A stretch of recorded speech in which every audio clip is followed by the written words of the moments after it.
반갑습니다. 오복음 TV의 오승환 목사입니다.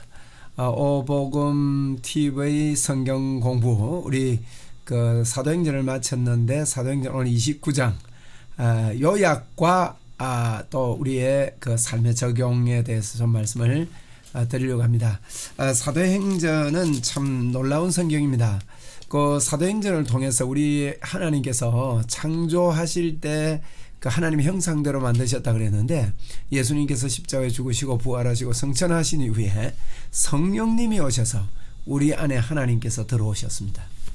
그래서 그 하나님의 형상대로 만들어진 저희들에게 영원한 내주, 성령의 내주가 이제 이루어진 것입니다. 오순절 다락방 역사를 통해서. 그런데 이것이 말씀을 붙잡고 기도할 때 이런 일이 일어났다는 겁니다. 예루살렘을 떠나지 말고 내게 들은 바 약속하신 것을 기다리라. 이 우리나라 성경에는 기다리라 이렇게 되어 있지만 사모하라, 바라보라 이런 의미가 있습니다.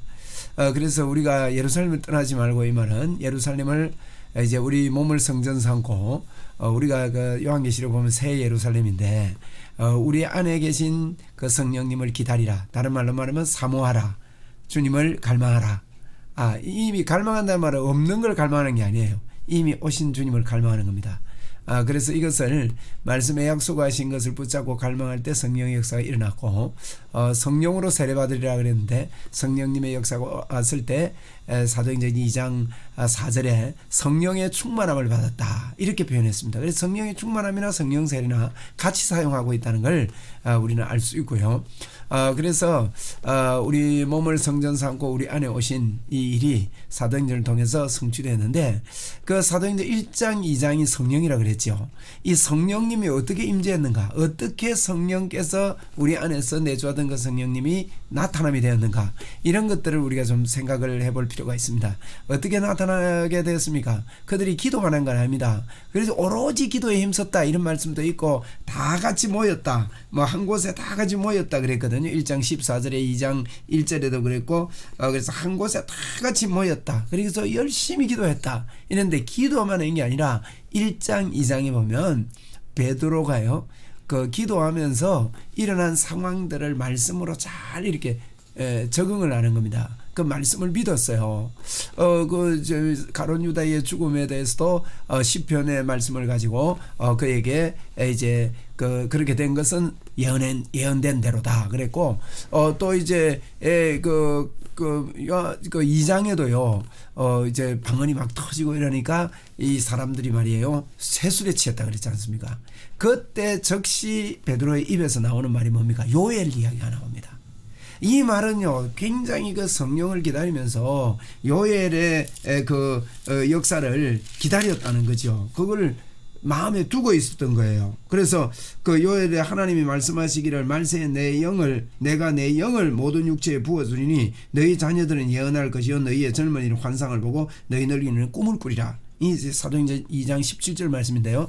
이 17절 이 말씀이 벌써 그 베드로 마음속에 꽉 차 있었다는 거예요. 그래서 세술에 취했다니까 즉시 나오잖아요. 그러니까 우리가 성령님을 사모하길 때 우리도 이 말씀에 대한 기대가 어떤 일이 있을 때 이게 툭 튀어나오도록 성령님이 말세에 부어주신다. 우리 자녀들이 예언할 것이고 너희 젊은이가 환상을 보고 늙은이가 꿈을 꿀 것이다 하는 이와 같은 그 마음이 우리에게 넘쳐나 있고 그걸 기대하고 사모하고 예루살렘 떠나지 말고 이 말은 이걸 기대하고 사모하고 그리고 예수님에 대해서도 뭐 요엘서 이야기만 한 게 아니고 예수님에 대해서도 분명합니다. 다윗 이야기를 하면서 다윗의 부활에 대해서 이제 2장에서 그렇게 이야기를 하는 걸 볼 때 이들이 기도만 한 것이 아니라 말씀과 기도 요거 꼭 강조해야 됩니다. 그렇게 될 때 예수 그리스도의 이름의 권세가 확신이 와게 되게 3장에는 내게 있는 것을 내게 주는데 나사렛 예수 그리스도 이름으로 일어나 걸어라. 안전병에 일어나 걷는 이와 같은 일을 통해서 4장에 시기하고 이런 사람들에 의해서 붙들림 받기도 하고 그래 또 풀렸다가 또 붙들려 가고 5장에는 옥까지 갔는데 옥에까지 들어갔는데 하나님께서 옥에서 그 문지기를 지키고 있는데도 나오게 만드셔서 성전에 들어가서 복음을 전가하고 뭐 이런 이야기들이 이렇게 나올 때 예수님의 이름의 권세 이 이름으로 받았을 때 너희들이 증거하지 말아 할 때 사람의 말 듣는 게 옳으냐 하나님의 말씀 듣는 게 옳으냐 이런 말씀하면서 그들에게 서로 이제 감옥에서 나오거나 이게 풀림을 받았을 때 뭐라 합니까? 이 이야기를 서로 다 나누고 그것도요 시편 2편을 이야기합니다. 열왕들이 어째서 참 어찌하여 열방이 분노하며 족속들이 허사를 경영하는고 이들이 일어나서 이 일을 지금 하고 있습니다. 이게 성경에 다 일어난 상황이 성경에 그렇게 되어 있다는 것을 이들이요 다 그 적석적석에서 말씀에 이해를 하고 있다는 거예요. 그래서 저희들이 이 기도만 많이 한다고 되는 게 아니에요 이게. 그래서 하나님의 말씀에 대한 이 임마누엘 확신, 나는 하나님의 산이고 하나님 나를 떠나지 않고 계시고 이런 말씀들이, 그래서 말씀을 읽고 공부하고 그래서 제가 그런 의미에서 창세기부터 계시록까지 한 장 한 장 다 공부하려고 그러거든요. 그 이제 PPT를 앞으로 만들지 않을 겁니다. 이 성경책을 직접 들고 우리가 같이 보면서 앞으로 함께 공부하면서 성령 충만한 자가 돼서, 그래서 사도행전은 성령이 임하시니까 예수님의 이름을 가진 사람 서대반들 빌립 베드로 뭐 사도 바울 이와 같은 사람들이 복음을 전거하는 이야기가 사도행전에 있는 이야기입니다. 자, 사도 바울 이야기를 좀 해보면 결국 이제 1차 2차 3차 전도하면서 막 어려움을 당하고 막 이렇게 되는데 이제 붙들려 가지고 2년이나 감옥에 있었어요. 와. 그리고 이제 로마로 가게 되는데요. 우리가 얼른 볼 때는 막 1년 정도 있으면 다 낚시만 하겠습니까? 그런데도 2년 동안요. 그러니까 이 말은요, 우리가 복음을 가진 저와 여러분이 무슨 일을 당하더라도 어떤 일을 당하더라도 2년이 짧은 기간이 아니단 말이야. 하나님 나를 버렸나? 하나님은 우리를 돕지 않는가? 바울사도 충분히 이런 생각할 수 있습니다. 그런데 그걸 그렇게 안 하고요. 2년 후에도 하나님 의지하고 로마에 가는 겁니다. 로마에 가는데 보십시오. 아니 곱게 가면 될 건데 왜 풍랑이 또 일어나요 그래? 그래서 이런 어려움이 일어나고 풍랑이 일어나고 이거 뭘 나타내는 겁니까 이거? 그런 환경 속에서도 주인공이 누구라는 말이에요? 바울사도다 말이에요 우리가. 여러분 저와 여러분이요 예수 안 믿는 사람도 교통사고 나고 예수 믿는 사람도 교통사고 날 수 있고 예수 안 믿는 사람도 어려운 일이 있고 예수 안 믿는 사람도 어려운 일이 올 수 있습니다. 어떤 때는 건강이 나빠질 수도 있습니다. 그러면 우리가 하나님이 안 계신 겁니까? 아닙니다. 그 가운데서 같은 어려움 속에서 바울사도처럼 같은 풍랑을 만나는데도 바울사도는 뭐예요? 중심이 딱 바른 겁니다. 하나님을 전거하는 겁니다. 하나님의 말씀을 만나가지고 그 말씀을 말하는 겁니다. 그 시대를 주도하는 겁니다. 여러분 이거 하라고. 그게 복음 전거예요. 그게 복음 전거. 그런데 보세요. 또 풍랑이 일어나는데 파도가 그렇게 일어나가지고 뭐 어디로 떠내려가는지도 몰랐거든요. 근데 어디로 떠내려갑니까? 로마로 안 갑니까? 엉뚱한 데로 안 가고요. 로마로 떠내려가는 거예요. 멜리데 섬으로 가가지고 거기서 또 로마로 들어가는 그 길목 아닙니까 그게가. 하나님이요 우리는 뭐 그냥 파도 치고 막 이런 줄 알지만 하나님은 하나님의 뜻대로 우리를 인도해 가시고 이끌어 가신 것을 우리가 볼 수가 있는 겁니다. 그리고 사도행전을 보세요. 이렇게 복음 전가하고 이런 일이 아닌데 뭐 돈이 모자랐다 건강이 부족했다 뭐 이런 이야기 없습니다. 어려운 가운데서도 이런 일을 했고요. 그래서 하나님께서 다 채워지고 물질 때문에 어려움 당한 일이 없어요. 이 사람들 때문에 주변에 복음 전가는 핍박 때문에 이런 어려움을 당하게 된 것이지요. 그래서 저희들이 사도행전을 이제 마치면서 우리가 29장을 써야 됩니다. 쓰면서 사는 자들입니다. 뭐 써야 되는 게 아니고 쓰고 있습니다. 저와 여러분이요 정말 말씀 붙잡고 하나님을 바랍시다. 저와 여러분 이제 말씀 마치려고 하는데 뭘 해야 되느냐?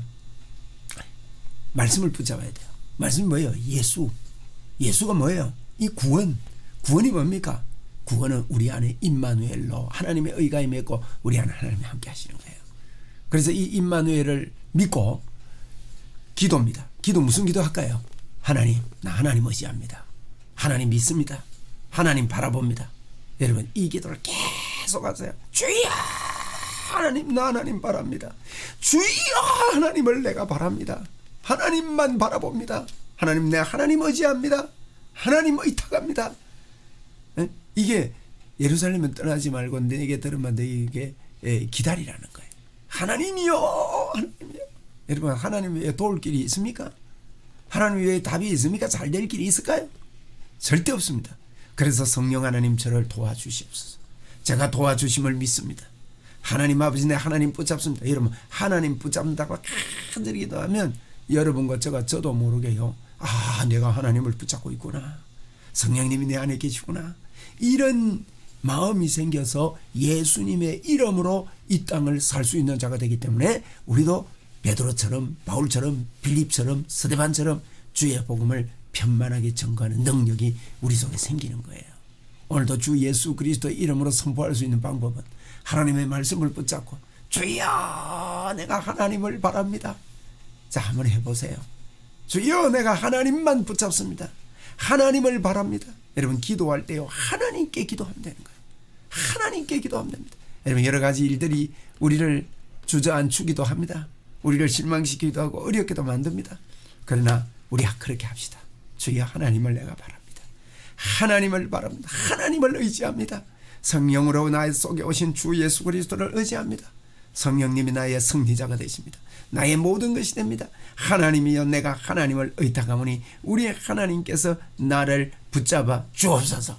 이렇게 간절하게 우리가 기도할 때요 말씀 붙잡고 임마누엘을 붙잡고 말씀 붙잡고 하나님의 말씀으로 기도할 때 우리는 사도행전 29장을 멋지게 써내려가는 그런 인생이 될 줄로 믿습니다.